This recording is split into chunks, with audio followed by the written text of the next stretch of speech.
안녕하세요. 주님의 평안이 함께 하시기를 빕니다. 오늘 우리 마태복음의 정말 마지막 부분이죠. 예수님의 마지막 당부를 통해서 하나님께서 우리 각자의 삶의 자리에 주신 귀한 사명이 대체 뭘까 한번 같이 발견해 보려고 합니다. 이 말씀은 부활하신 예수님이 제자들한테 남기신 마지막 명령이자 또 가장 위대한 약속이죠. 우리가 흔히 지상 대위임령이라고 부르잖아요. 근데 중요한 건 이게 그냥 2000년 전 제자들한테만 하신 말씀이 아니라는 거예요. 바로 오늘, 지금 이걸 듣고 있는 우리에게 주시는 살아있는 하나님의 음성이라는 거죠. 이 말씀을 하실 때 그 장면을 한번 머릿속에 그려볼까요? 제자들이 갈릴리 산에 모여 있었는데 마음이 어땠을까요? 아마 두려움이랑 설렘이 막 뒤섞여 있었을 거예요. 심지어 성경을 보면요, 아직도 의심하는 사람들이 있더라 이렇게 기록되어 있어요. 부활하신 주님을 바로 눈앞에서 뵙고서도 말이에요. 그러니까 이 사람들은요, 절대로 완벽하게 준비된 그런 사람들이 아니었다는 거죠. 바로 이 지점에서 우리가 진짜 중요한 진실 하나를 딱 발견하게 돼요. 이 엄청난 사명이 무슨 모든 걸 다 갖춘 특별한 영웅한테만 주어진 게 아니라는 사실. 여전히 넘어지고 때로는 믿음이 흔들리기도 하는 바로 우리, 정말 평범한 사람들에게 주신 명령이라는 거죠. 이게 우리한테는 정말 큰 위로와 용기가 되지 않나요? 예수님은 이 엄청난 명령만 주신 게 아니라 이걸 감당할 수 있는 약속도 함께 주셨어요. 바로 내가 세상 끝날까지 너희와 항상 함께 있을게, 이 약속 말이죠. 이 약속을 진짜 믿는 순간 우리 삶의 목적이 완전히 바뀌는 거예요. 더는 나 자신을 위해서만 사는 게 아니라 하나님의 뜻을 이루기 위해 보내심을 받은 사람으로 살아가게 되는 거죠. 이게 바로 우리 인생의 위대한 터닝포인트입니다. 자, 그럼 구체적으로 우리의 삶의 자리로 나아가기 위해서 뭘 기억해야 할까요? 첫 번째는요, 우리를 향해서 가라고 부르신다는 거예요. 그런데 이 가라는 말이 꼭 우리가 익숙한 모든 걸 버리고 저기 어딘가 멀리 떠나야 한다는 뜻만은 아닙니다. 하나님의 계획에는요, 우연이 하나도 없습니다. 지금 내가 서 있는 이 자리, 어쩌면 좀 초라하고 별 의미 없어 보일 수도 있지만 하나님은 분명한 목적을 가지고 우리를 바로 그곳으로 보내셨다는 거죠. 매일 마주하는 내 가족, 또 때로는 지지고 볶는 직장 동료들, 우리가 맺고 있는 그 모든 관계가 바로 하나님이 우리한테 맡기신 가장 소중한 선교지라는 겁니다. 제가 아는 한 집사님이 계신데요. 늘 입버릇처럼 이렇게 말씀하셨대요. 아유, 언젠가 하나님이 더 의미 있는 일 맡겨주시면 그때 진짜 헌신할 텐데, 그래서 지금 다니는 직장은 그냥 먹고 살기 위해, 더 나은 미래를 위해 잠시 거쳐가는 곳이라고만 생각하셨던 거죠. 그런데 어느 날 말씀을 읽다가 하나님이 이미 자기를 바로 그 직장에 보내셨다는 사실을 정말 벼락 맞은 것처럼 깨닫게 된 거예요. 그 깨달음이 있고 나서 이 집사님 삶이 정말 180도 달라졌어요. 지겹기만 했던 출근길이 사명을 향해 가는 길이 됐고요. 동료 한 사람 한 사람을 볼 때마다 그 눈에 하나님의 마음이 담기기 시작했대요. 삶 자체가 복음을 보여주는 통로가 된 거죠. 나중에 이분이 눈물로 이렇게 고백하시더라고요.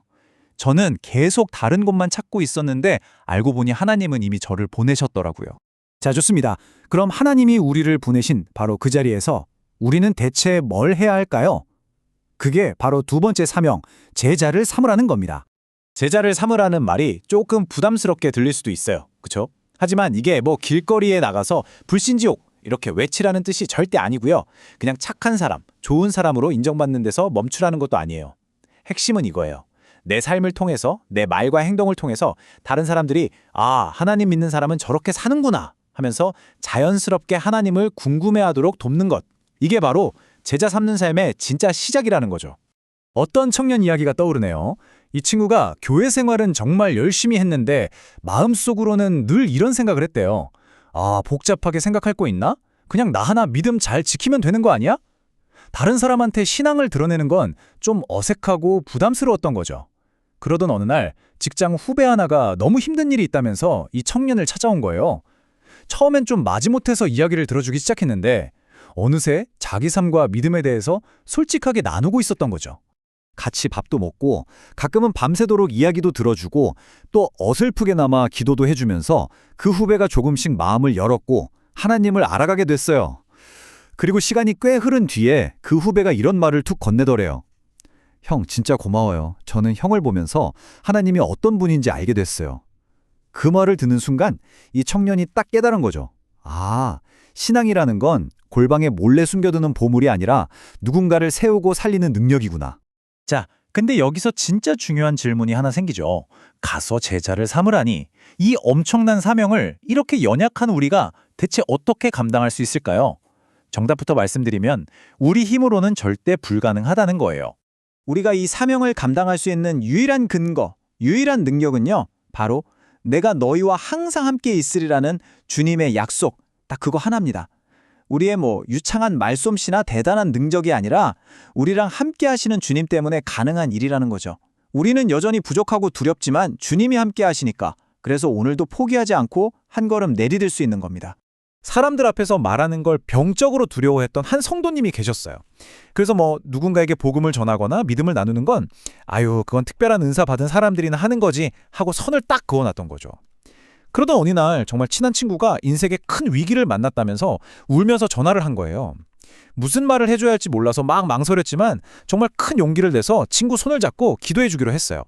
말은 막 서툴고 엉망이었지만 기도하는 그 순간 세상이 절대 줄 수 없는 평안이 자기 마음을 가득 채우는 걸 느낀 거죠. 그 경험을 통해서 이분이 비로소 깨달은 거예요. 내가 잘해서가 아니라 하나님이 정말 함께 하시니까 이게 되는 거구나.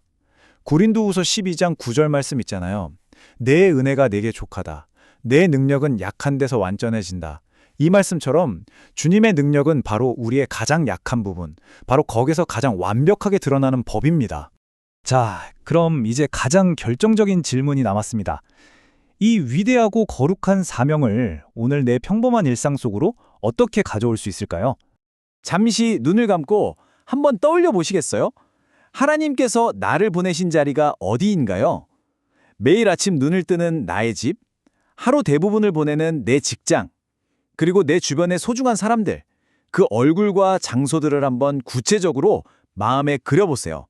신앙은요, 머리로 하는 거창한 결심으로 끝나는 게 아니에요. 삶으로 살아내는 아주 작은 실천을 통해서 완성되는 거죠. 무슨 위대한 계획, 그런 거 아니어도 괜찮습니다. 이번 한 주 이런 작지만 분명한 순종을 한번 선택해보는 건 어떨까요? 예를 들면 가정에서는 늘 누가 옳고 그른지 따지기보다 내가 먼저 이해해주고 내가 먼저 사과해보기. 직장에서는요, 누가 보든 안 보든 맡은 일을 더 정직하고 성실하게 해보는 거예요. 또 관계 속에서는 마음이 힘든 사람 한 명을 딱 정해서 진심으로 축복하면서 기도해주기. 그리고 영적으로는 하루 딱 10분만이라도 세상의 소리를 잠시 끄고 말씀을 묵상하는 시간을 갖는 겁니다. 이거 하나만 꼭 기억해 주세요. 주님께서 우리에게 기대하시는 건 완벽함이 아니에요. 우리가 부족하고 연약하다는 거 누구보다 잘 아세요. 그럼에도 불구하고 그 말씀에 반응하려는 우리의 그 즉각적인 순종, 그 마음 하나를 귀하게 보신다는 겁니다. 바로 그 작은 순종의 발걸음을 통해서 위대하신 하나님이 일하기 시작하시는 거고요. 우리의 사명은 절대 혼자 짊어져야 하는 무거운 짐이 아닙니다. 세상 끝날까지 우리와 함께 하시겠다는 주님의 약속을 굳게 붙들고 오늘 우리에게 맡겨주신 그 삶의 자리에서 믿음으로 당당하게 살아내는 저와 여러분 되시기를 주님의 이름으로 축복합니다.